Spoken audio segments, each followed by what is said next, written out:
Dear students, after listening to this lecture, if you are having any genuine doubts, you can always contact me through email and I will definitely help you to answer your doubts.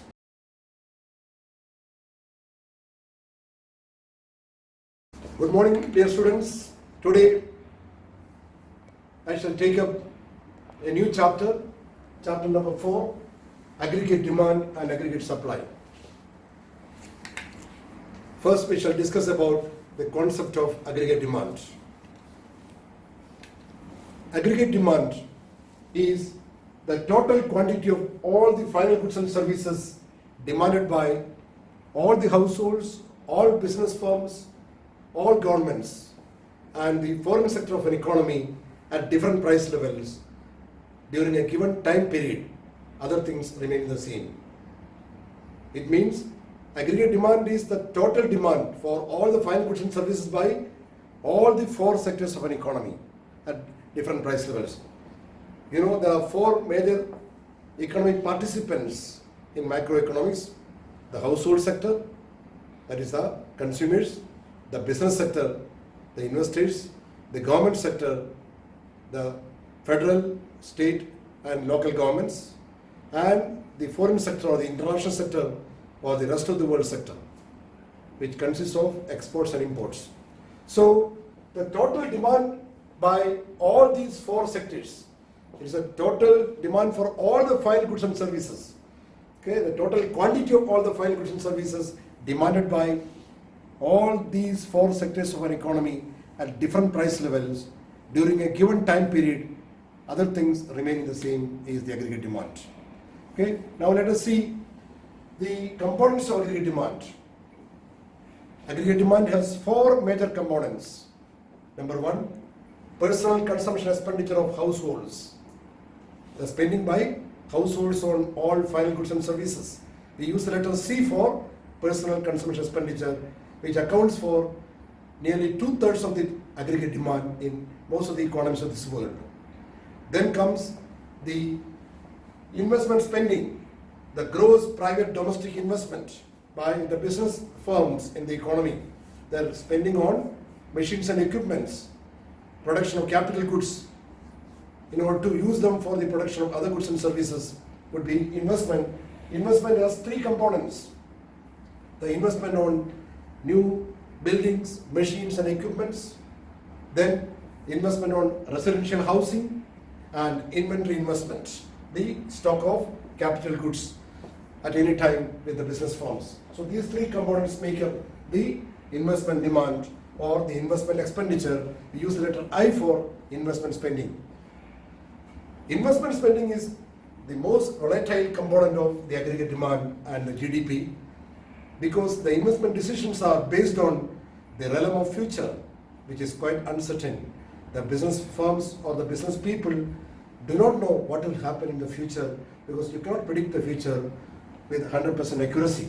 No one expected the outbreak of this disastrous and dreadful pandemic, COVID-19, coronavirus pandemic, which has destroyed the whole world. It is one of the biggest crises which the world economy is facing over the last 100 years. So, investment decisions of business people are very much influenced by the business expectations of optimism and pessimism. Since the realm of future is uncertain, the business firms are not sure about what they can do in the future.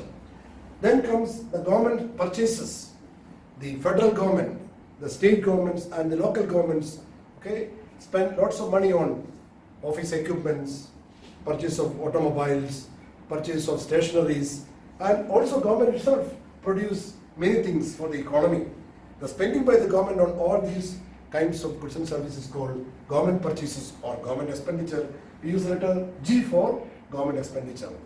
Then comes the fourth component, exports minus imports. X stands for exports because I is investment, E is expenditure, so we use X for exports, and M is imports because I is investment. So X minus M means exports minus imports or net exports. What is exports? The exports are the sale of goods to foreign countries by the residents of a country and which will result in inflow of cash from foreign countries to the domestic economy. Exports brings money into the country. So exports is an important part of aggregate demand. Imports are the purchase of goods and services from foreigners by the residents of a country. Imports results in inflow of goods into the country and outflow of money from the country to the rest of the world. So exports minus imports is called net exports. So the sum total of personal consumption expenditure of all the households, the investment spending by all business firms, the government purchases, and the net exports will make up the aggregate demand in an economy. Remember, the aggregate demand and real GDP and aggregate expenditure are almost the same. Therefore, we can say aggregate demand equals real GDP equals aggregate expenditure. The components of aggregate demand, the components of real GDP, and the components of aggregate expenditure are the same. The components are C plus I plus G plus X minus M. C stands for personal consumption expenditure of all households or consumers. I stands for the gross private domestic investment by all business firms. G stands for all government purchases and government expenditures. And X minus M stands for net exports or exports minus imports. However, there is a fundamental difference between aggregate expenditure and aggregate demand. Aggregate expenditure is a sum total of spending by the household sector, the business sector, the government sector, and the foreign sector of an economy, okay, without reference to any price level. Whereas aggregate demand is the sum total of demand by the household sector, the business sector, the government sector, and the foreign sector of an economy with reference to price levels. Whereas aggregate expenditure is without reference to price level, aggregate demand is with reference to price level, the same components. So aggregate demand is the modern version of aggregate expenditure. Now, what is aggregate demand curve? An aggregate demand curve is a graphical representation of aggregate demand or aggregate demand schedule. When we translate, just when we transform the a demand schedule on a graph paper, we get an aggregate demand curve which is downward sloping like the normal demand curve. It's microeconomic cousin. Aggregate demand, as I told you earlier, consists of consumption demand, investment demand, government demand, and net exports. So C plus I plus G plus X minus M, are the components of aggregate demand. Now the question is, why is the aggregate demand curve downward sloping? The aggregate demand curve is downward sloping because at lower the price level, higher would be the aggregate quantity of real output demanded by households, business firms, government, and the rest of the world. So the demand curve is, aggregate demand curve is downward sloping. But there are three major reasons for the negative slope or the downward slope of the aggregate demand curve. They are, number one, the real balance effect or the wealth effect. When the price level falls in an economy, the real value of people's cash holdings will rise. So with the same amount of money income, the people can afford to buy more quantities of real output. So the aggregate demand for a product will rise with the fall in the price level. Remember, in the microeconomics we use the concept of price. Here we are using price level. Price level would be the sum total of the average of prices of all goods and services. So price level should be written here, not price. Okay? When the price level falls in an economy for almost all goods and services, the real value of the cash holdings of consumers will increase. So people will be having more wealth or more purchasing power. So with the lower price level, they can afford to buy more quantities of real output. Okay, and so at the lower price level, there will be a rise in aggregate demand, and as the price level rises, the purchasing power of their cash holdings will decrease, and so there will be a fall in the aggregate demand. That is the first reason for the downward slope of the aggregate demand curve. Number two, the interest rate effect. When the price level falls in an economy, the real rate of interest will also fall. When the real rate of interest falls, most of the people, especially households or the consumers, take more loans to buy more interest-sensitive goods. As the rate of interest is reduced, they will approach banks and other financial institutions for more borrowing, and they will purchase more interest-sensitive goods. So with the fall in the price level, the real rate of interest will also fall. So people will be induced to take more loans to buy more interest-sensitive goods, and so aggregate demand will rise. Similarly, when the price level falls in the economy, as I told you earlier, the real rate of interest will fall, which will induce or encourage business firms to take more loans for undertaking business investment. So they will be approaching banks and financial institutions and take more loans and undertake more investment activities. So both consumption expenditure and investment expenditure will rise with the fall in the price level because of the fall in the real rate of interest. And so aggregate demand curve is downward sloping. Number 3, the international substitution effect, or the net export effect, or the foreign trade effect. When the price level in the UAE falls faster than falling price level in other countries, the foreigners will find UAE made goods cheaper.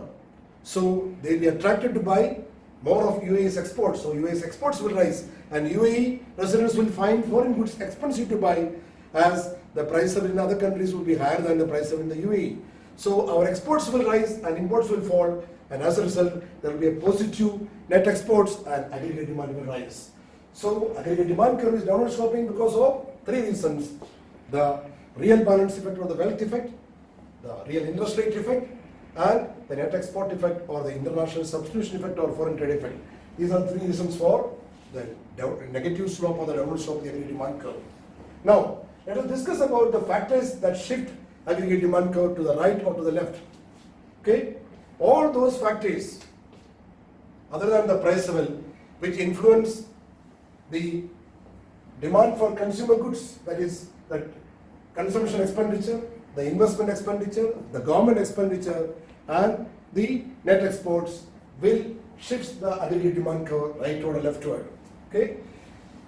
When we talk about the shifts in the aggregate demand curve, we should understand 2 major concepts: increase in aggregate demand and decrease in aggregate demand.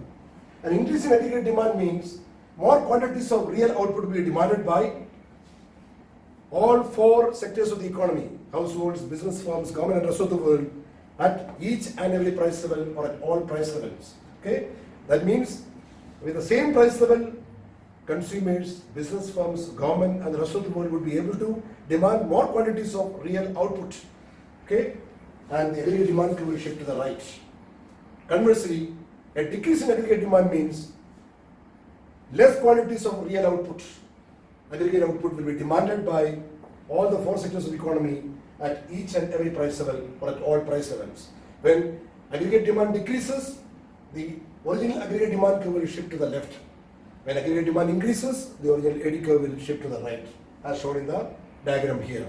Okay? Now let us discuss about the factors that shift aggregate demand curve to the right or to the left, or the factors determining aggregate demand, the non-price level factors determining AD or AD curve. Okay, all those factors which influence consumption demand or consumption expenditure, investment spending or investment expenditure, the government purchase or government expenditure, and net exports will shift the AD curve to the right or to the left. There are several factors. One by one, we can discuss the various factors, okay, that will shift the AD curve to the right or to the left. Number 1, disposable incomes of the people. What are disposable incomes? Disposable incomes are the incomes which are in the spendable form. From the personal income of the individuals, in most of the countries, people have to pay personal income tax. Okay? In the countries like UK, the pay system is there. Pay as you earn. From the very source of your income, the government will take away the tax, direct taxes like income tax is taken away from the very source from where you are paid salaries. Suppose the income tax rate is say 20% and your salary is say £2,000 in Britain.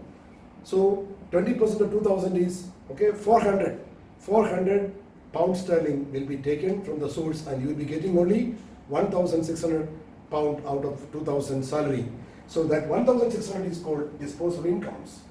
When the government of a country reduces direct taxes like income tax, people will be left with more disposable income. The more disposable income people have, the later will be the aggregate quantity of output demanded by them, and then aggregate demand will increase and AD curve will shift to the right. If government increases direct taxes, like income tax, okay, personal income tax, then the disbursements of the people will decrease, and which in turn will result in a decrease in aggregate demand and leftward shift in aggregate demand curve. Point number 2, business taxes. Business taxes like corporation tax, tax on companies' profits or corporate profit tax, okay, are a big disincentive for many business firms in many parts of the world. So governments, policy towards, okay, business taxes are also an important determinant, okay, and how business tax influence. When the business taxes are reduced on companies' profits, okay, automatically business firms will be induced to invest more as they are able to get more profit margins, and which will increase aggregate demand and ADK will shift to the right. When the business taxes are increased by the government, or corporation tax is increased by the government, or corporate profit tax is increased by the government, which will decrease the profit margins of business firms and discourage them from investment, and so ADK will shift to the left as AD decreases.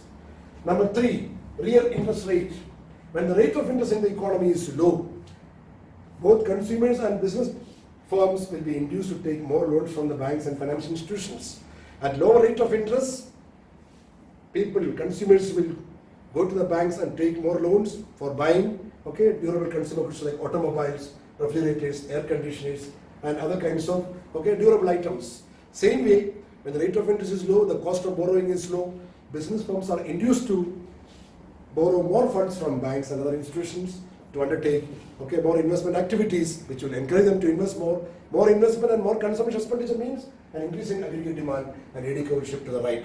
Conversely, if the real rate of interest charged by the banks and financial institutions increase in the economy, which will discourage consumers to take loans, which will discourage spending by consumers, household expenditure or consumption expenditure will decrease. So also the business people will be discouraged to borrow more funds, and less borrowing by business firms means less investment. Less investment means, okay, decrease in aggregate demand, and ADK will shift to the left.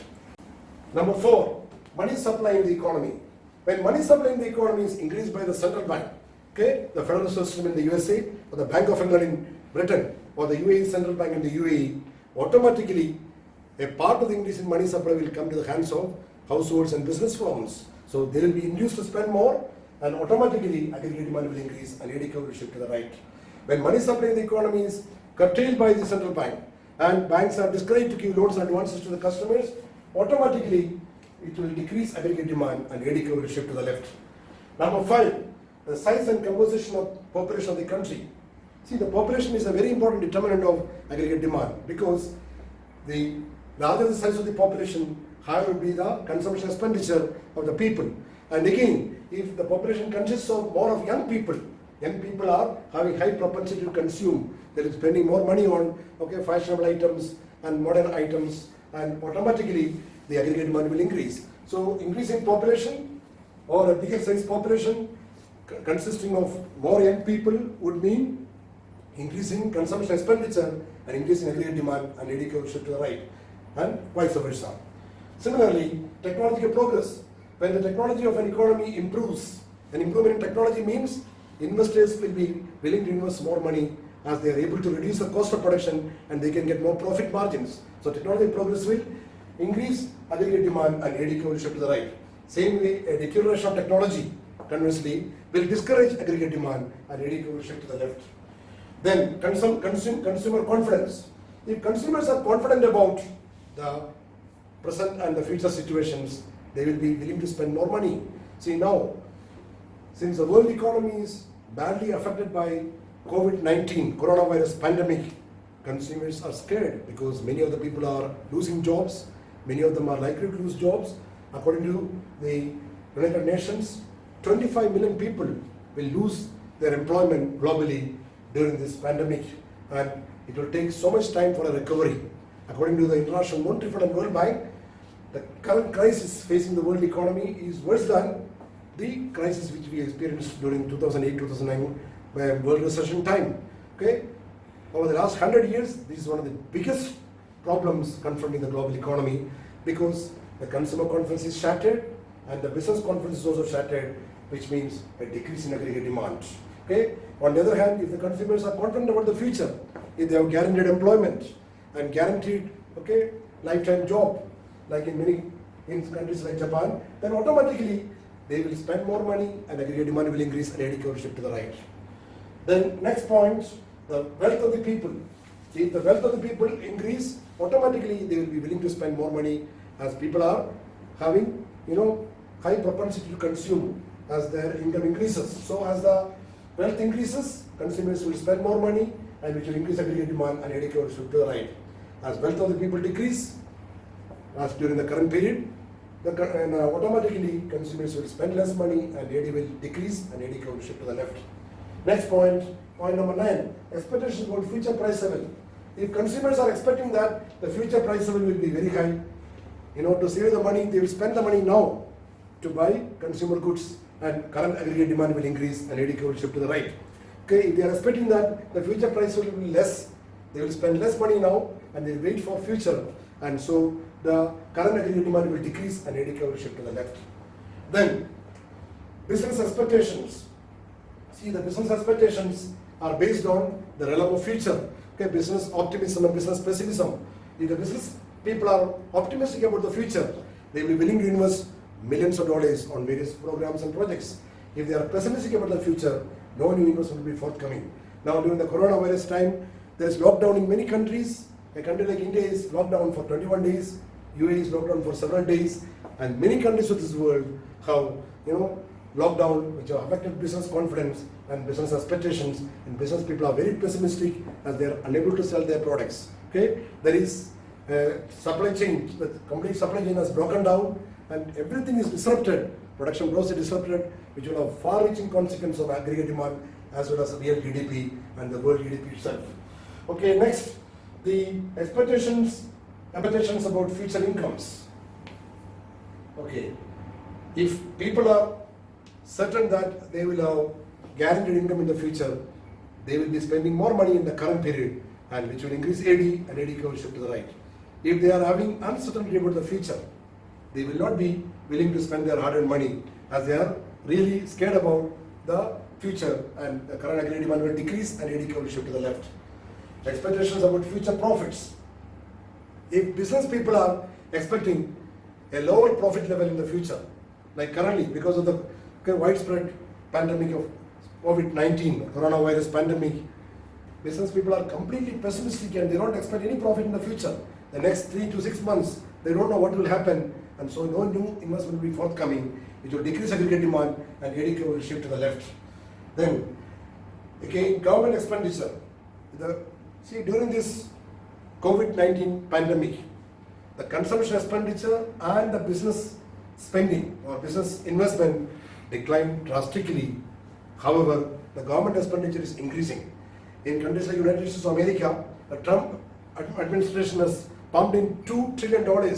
So also in Italy, France, Germany and Britain, billions of euro currencies and pound sterlings are pumped in by those governments to revive the economy. So also the UAE government has decided to support the aviation industry, the Emirates Airlines here, by pumping in millions of dollars.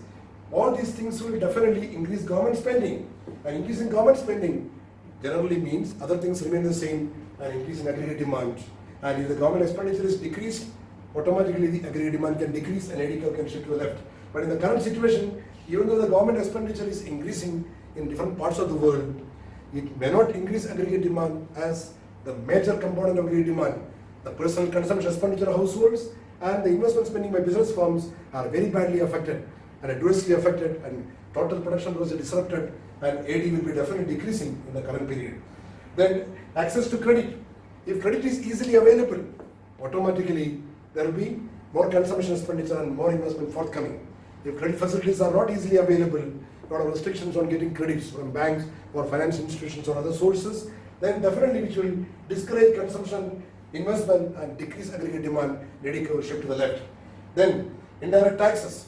Indirect taxes like VAT, value-added tax, excise duty or sales tax. All kinds of expenditure taxes are a big disincentive for producers and buyers.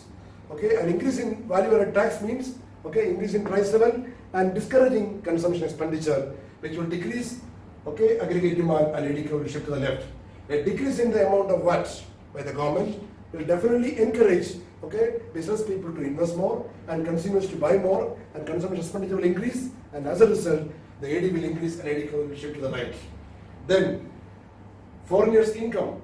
If the foreigners' income increases, which is good for us because they will buy more from us, our exports will rise, and which in turn will increase aggregate demand and AD curve will shift to the right. If foreigners' income decrease, now during this crisis-ridden global economy because of the fast spreading of COVID-19 pandemic, foreigners' incomes have decreased drastically. Exports all over the world have been disrupted. Exports from all parts of the world declined drastically. And aggregate demand has decreased. On the other hand, if the incomes of the foreigners are increasing steadily, which means they will be willing to spend more money on goods produced in other countries, and our exports will rise, and automatically AD will increase and AD will shift to the right. Then foreign exchange rate. Foreign exchange rate is the price of one currency in terms of another currency. The external value of one country's currency depends upon many factors. If the external value of a country's currency increases, if the American dollar becomes stronger, that means foreigners will find American goods very expensive to buy, and Americans will find foreign goods cheaper to buy. If American dollar appreciates against all the major currencies of the world, which means it will discourage exports from America to the rest of the world. The foreign residents will be less willing to buy American goods as they have to pay more in terms of their currencies. And for Americans will find foreign goods cheaper to buy, and so America's imports will rise and exports will fall and aggregate demand will decrease. On the other hand, if the American dollar depreciates against major currencies of the world, foreigners will find American goods cheaper to buy, and so America's exports will rise and Americans will find foreign goods expensive to buy, so America's imports will fall and exports will rise and aggregate demand will increase and AD will shift to the right. These are some of the major factors determining or shifting aggregate demand curve to the right or to the left, which will increase or decrease aggregate demand. This is all about the aggregate demand.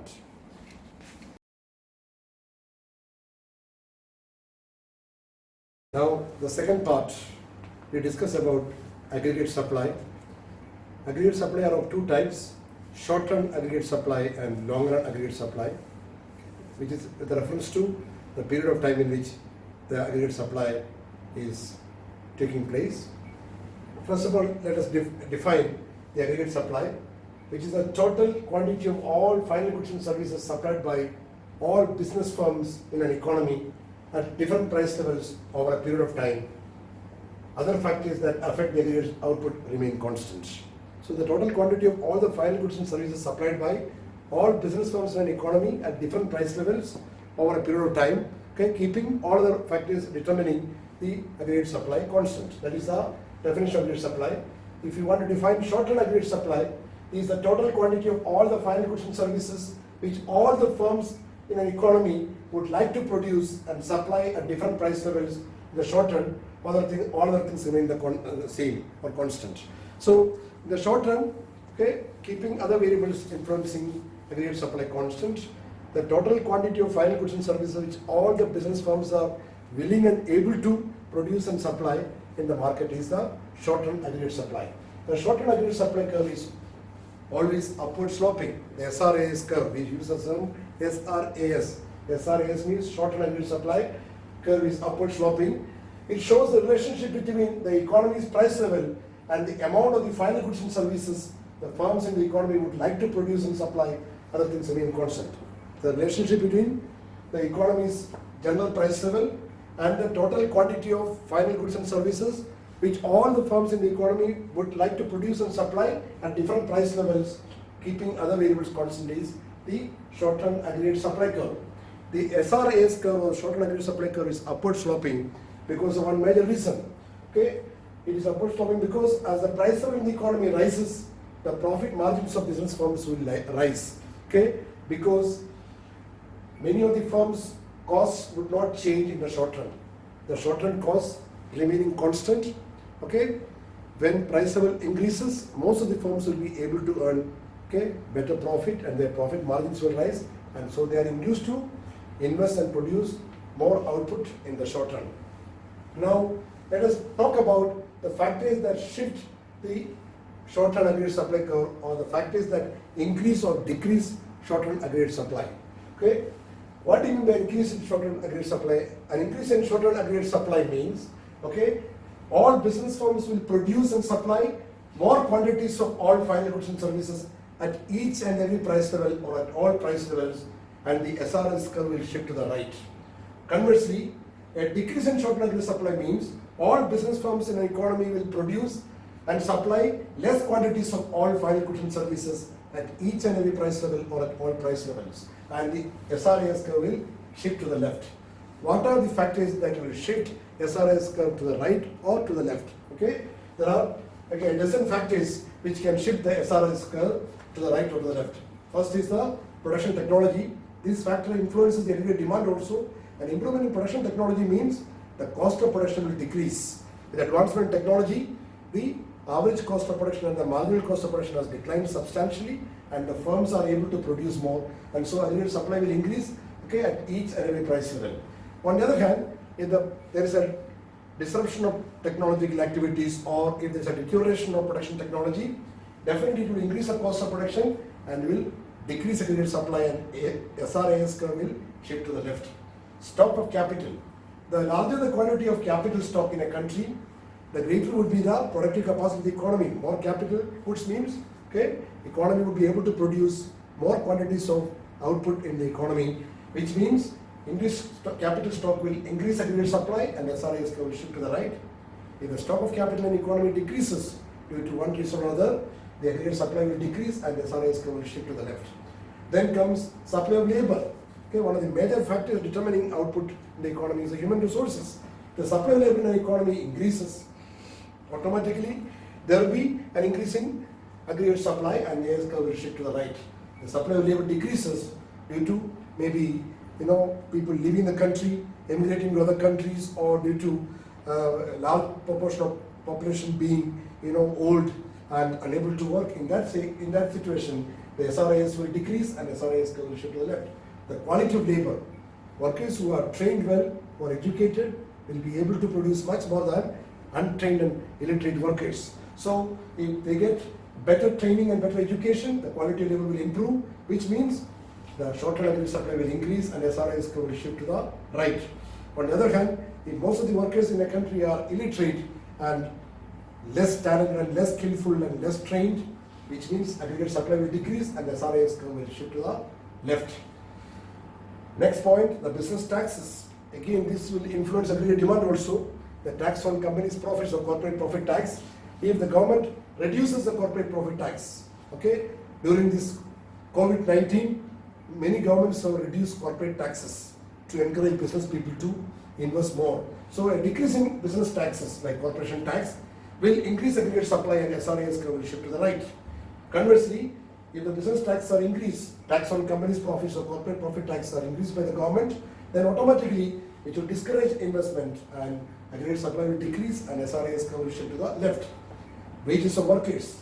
If workers are demanding more wages through organized trade union activities, which will disrupt production and discourage, okay, the aggregate supply and short-term aggregate supply will decrease. On the other hand, if workers are willing to accept reasonable wages, which the company can afford to pay, there will be increase in short-term aggregate supply and SRAS curve will shift to the right. Other input prices, price of raw materials, chemicals and other things which are used in the production process, import price of oil and other things, automatically can also influence aggregate supply if other input prices are reasonable or low, which will encourage entrepreneurs and business firms to invest more. There will be more production, increase in short-term aggregate supply and SRAS curve will shift to the right. On the other hand, if the input prices are continuously rising, which will discourage entrepreneurs to invest as the cost of production increases, and so aggregate supply will decrease and short-term aggregate supply curve will shift to the left. Then comes indirect taxes like value-added tax and goods and services tax or excise duty or sales tax. Any kind of indirect tax will increase cost of production. A part of the cost will be borne by producers or the sellers also, because sometimes the consumers are not willing to bear the full incidence of the real burden of the tax. In that case, it will be adding to the cost of production, and so indirect taxes are a disincentive for investors, and which means less investment, less production, less short-term aggregate supply, and SRAS curve will shift to the left. On the other hand, if indirect taxes are reduced by the government substantially, or abolition of value-added tax or GST means, It will encourage business people to invest more, which will increase short-term aggregate supply, and SRIS curve will shift to the right. Again, government subsidies. If the government provides subsidies, special financial assistance to the producers of certain products, which will encourage investment activities, increase production and supply, and SRIS will increase and SRIS will shift to the right. On the other hand, if the government is withdrawing an existing subsidy, which will act as a disincentive for producers and decrease investment, decrease production, decrease aggregate supply, and SRIS curve will shift to the left. Again, business expectations. Again, this factor influences aggregate demand also. If the entrepreneurs are pessimistic about the future currently, because the world economy is completely caught by the coronavirus, COVID-19 pandemic, all businessmen and women are very pessimistic about the future. We don't know when will this, calamity end. It may last for 2 months, 3 months, or 4 months.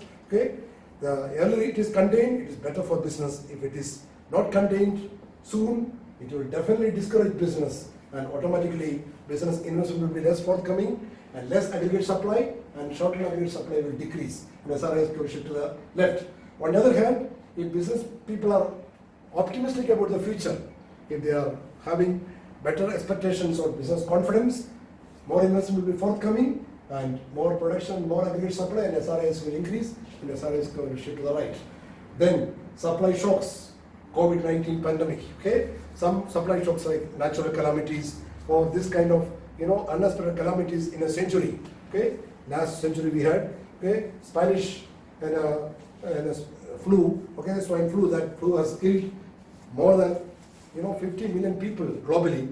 We don't know how many people will be dead with this. COVID-19 pandemic, and this kind of supply shocks will decrease aggregate supply and shift the SRIS curve leftward. Positive supply shocks can increase aggregate supply, and short-term aggregate supply curve can shift to the right.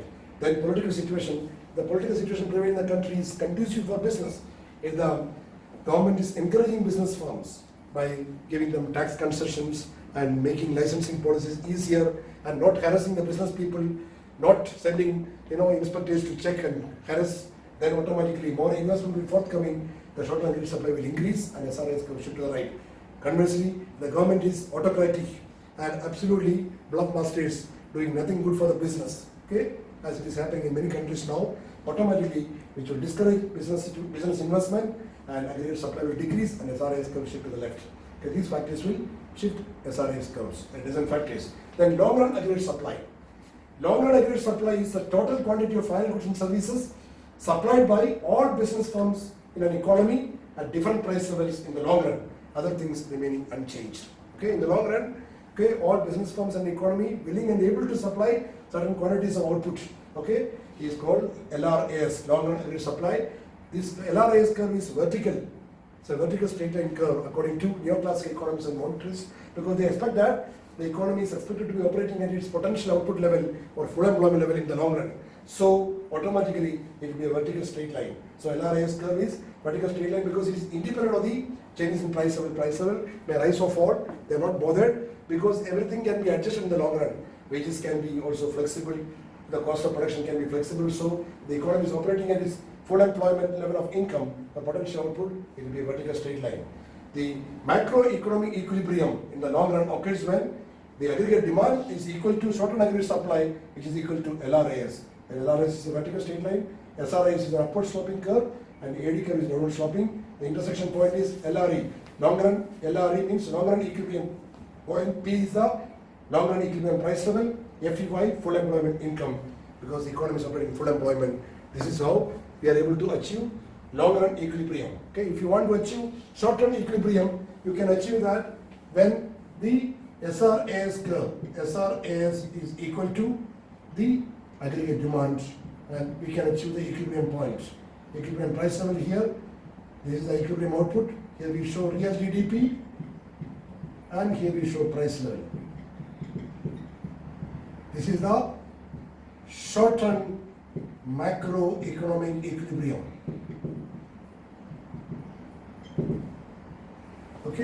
So this is about aggregate demand, aggregate supply. These concepts are very important because in today's world, both aggregate demand and aggregate supply are disrupted because of the COVID-19 pandemic. According to experts and economists, because of this pandemic, the world economy today is $87 trillion. The world GDP, gross domestic product of the whole world is today is $87 trillion, which will decline to maybe $83 or $84 trillion by end of this year, according to United Nations Commission on Trade and Development, UNTAD. World economy will lose minimum $2 trillion because of this COVID pandemic, which means aggregate supply will decrease, and aggregate demand will decrease in the economy. The whole world will be in recession, except a few countries like China, maybe India. 1% or 2% growth can be expected, but if the Indian economy itself is locked down for 21 days, which means a loss of nearly 6% gross domestic product. Total output will be declined by 6%, which means Indian economy also can be in recession by end of the year 2020. Even China has lost so many $1 billion of output, so it may be able to scrap through by 1% economic growth, or maybe it can also be in recession. United States of America, Germany, Japan, France, Italy, Spain, Mexico, Soviet Union, Russia, Australia, Canada, all these countries are expected to be facing a contraction, economic downturn, or a contraction or a recession in the coming months. Already many countries have entered the phase of recession, and if it is prolonged, it can be a depression, declining output and income for more than a year. At least 6 months, 2 consecutive quarters, the real GDP decreases for 2 consecutive quarters, 6 months or more, the economy can be in recession. So let us wait and see what will happen in the global economy. In the meanwhile, study these concepts thoroughly. These concepts can be applied to the real life situations. Have a wonderful day. Dear students, the chapter number 5 will be money. I'll talk about money, its definition, its characteristics, its significance, its advantages and disadvantages, its functions, etc. that I'll take up in the next class.